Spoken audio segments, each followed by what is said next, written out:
Toto je top 50 najhodnotnejších kariet, ktoré môžete vytiahnuť z boostrov do 150 korún. Tak poďme na to. Na 50. priečku sa dostal Rotom V z edície Lost Origin. 49. pozícia patrí Origin Form Palkia V z Astral Radiance. Určite nie posledného Charizarda v tejto tabulke ste mohli nájsť aj v edícii Darkness Ablaze. Osobne som to nečakal, ale hodnotné karty má aj Pokémon Go. Rainbow Dragonite obsadil 47. pozíciu. Jediná nefullartová karta v tejto tabulke patrí Shiny Pikachuovi z Paldean Fates. Pre všetkých fanúšikov My Little Pony je tu Galarian Rapidash V na 45. mieste. A ďalší kolega z regiónu Galar v podobe Galarian Articuno obsadil 44. pozíciu. Tréner Galery Lost Originu ukrýva V-maxového Pikachu na 43. mieste. 42. priečka patrí Mew V z edície Fusion Strike. Pozdrav z budúcnosti v podobe Iron Valiant EX na 41. pozícii. Origin Form Dialga V z Astral Radiance nám pomaly atakuje hranicu 1000 korún. A rovnako je na tom aj Origin Form Palkia V z Galarian Gallery Crown Zenithu. Jeden z mála Pokémonov, ktorý dokáže útočiť z lavičky. Alakazam EX na 38. mieste. Misty a jej Starmie V z Astral Radiance sa prečilovala až na 37. miesto. Dúha a Mewtwo spojili svoje sily a dostali sa až na 36. miesto. Pričom hneď o Doom dál nájdete v rovnakom arte aj Pokémona Mew, 35. miesto. Jeden z podľa mňa najkrajších artov z Paldean Fates patrí Yono na 34.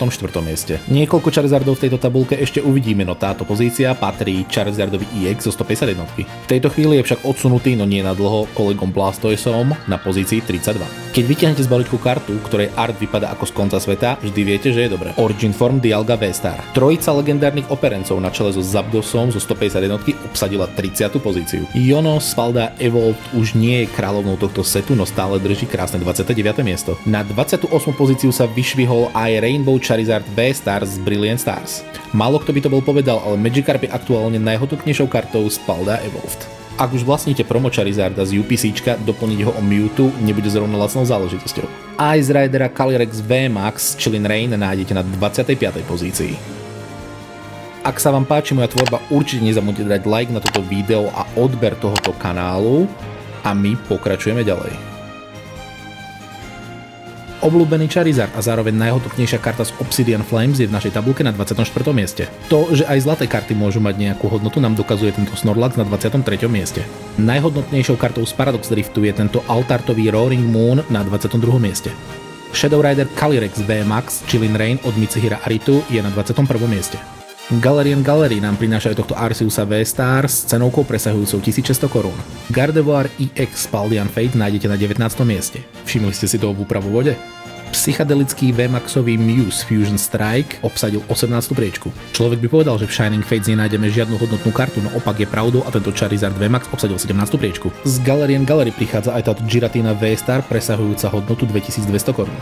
Pamätá si ešte niekto Battle Styles? Tyranitar V na 15. mieste. Najhodnotnejšia karta z Astral Radiance v podobe Machampa V obsadila 14. priečku. Moja Chase karta z Paldean Fates, ktorú neúspešne lovím v podobe Mew X, sa dostala na 13. priečku. Krásny full art Aerodactyla V z Lost Origin pokoril hranicu 100 eur na 12. mieste. Pre mňa docela prekvapenie, ale Zeraoru V z Chillin Rain nájdeme na 11. priečke. Prvú desiatku nám otvára Galarian Moltres V z Chillin Rain za 2645 korún. Obľúbená Altartová karta s Charizardom EX zo setu 151 sa dostala na 9. miesto. Úspešného Charizarda nájdete aj v edícii Brilliant Stars s hodnotou presahujúcou 3000 korún. Najhodnotnejšou kartou z Vivid Voltage je tento tlstý V-Maxový Rainbow Pikachu u nás na 7. priečke. Shiny Charizard EX z poslednej edície Paldean Fates obsadil 6. pozíciu. Blazikena V-Max ako najhodnotnejšiu kartu z Chillin Rain nájdete na 5. pozícii. Nakoľko Evolving Skies nezapadá do konceptu boosterov do 150 korún, Evolution zastupuje tento Espeon V-Max. Bronzová priečka patrí Lugia V zo Silver Tempest, ktorá atakuje hranicu 200 eur. Strieborná pozícia patrí V-Maxovému Gengarovi z Fusion Strike. A zlato samozrejme nezískava nikto iný ako Altartová Giratina V z Lost Origin. Napíšte mi do komentáru, ktoré z týchto kariet máte vo svojom portfóliu a ak sa vám toto video páčilo, určite mi nezabudnite dať like a odber a vidíme sa na budúce. Čus!